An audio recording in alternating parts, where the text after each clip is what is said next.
ನಮಸ್ತೆ ಎಲ್ಲ ರೈತ ಬಾಂಧವರಿಗೆ. ಎಸ್, ಇವತ್ತು ಮತ್ತೊಂದು ವಿಡಿಯೋ ಆ್ಯಂಡ್ ಕಂಪ್ಲೀಟ್ ಈ ವಿಡಿಯೋದಲ್ಲಿ ಇದ್ದೀನಿ ಅಂತ ಹೇಳಿದ್ರೆ, ಇದು ನಾಟಿ ಮಾಡಿ ಕಂಪ್ಲೀಟಾಗಿ 11 ದಿವಸ ಆಯಿತು. 11 ದಿವಸಗಳ ನಂತರ ಇದನ್ನು ನೀರು ಬಿಟ್ಟಿದ್ದೀವಿ. ಕಂಪ್ಲೀಟಾಗಿ ಇವತ್ತು ಸ್ವಲ್ಪ ಮೋಟರ್ ಸಮಸ್ಯೆ ಆಯಿತು, ಅದಕ್ಕೋಸ್ಕರ ಅದನ್ನು ಪೈಪ್ ಜೋಡಿಸ್ಕೊಂಡು ನಿನ್ನೆ ಕಂಪ್ಲೀಟಾಗಿ ನಿನ್ನೆ ಬಿಡಬೇಕಾಗಿತ್ತು. ನಿನ್ನೆ ಸ್ವಲ್ಪ ಪೈಪಿನ ಸಮಸ್ಯೆ ಇರೋ ಕಾರಣ ಆಗಲಿಲ್ಲ. ಆ್ಯಂಡ್ ಇವತ್ತು ಕಂಪ್ಲೀಟಾಗಿ ನಾವು ಇದಕ್ಕೆ ನೀರು ಹಾಯಿಸಿದ್ದೀವಿ. ಕಂಪ್ಲೀಟಾಗಿ 11 ಗಂಟೆ ತನಕ ನೀರಿರುತ್ತೆ.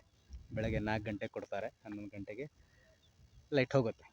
ಹಾಗಾಗಿ ಇವತ್ತು 32 ಸಾಲು ಕಂಪ್ಲೀಟಾಗಿ ನೀರು ಹೋಗಿದೆ. ಆ್ಯಂಡ್ ಮುಂದೆ ನಾಳೆ ಆ್ಯಂಡ್ ಇನ್ನು 1.5 ಎಕರೆ ಇದೆ. ಕಂಪ್ಲೀಟಾಗಿ 2 ಎಕರೆ ಕಬ್ಬಿದೆ.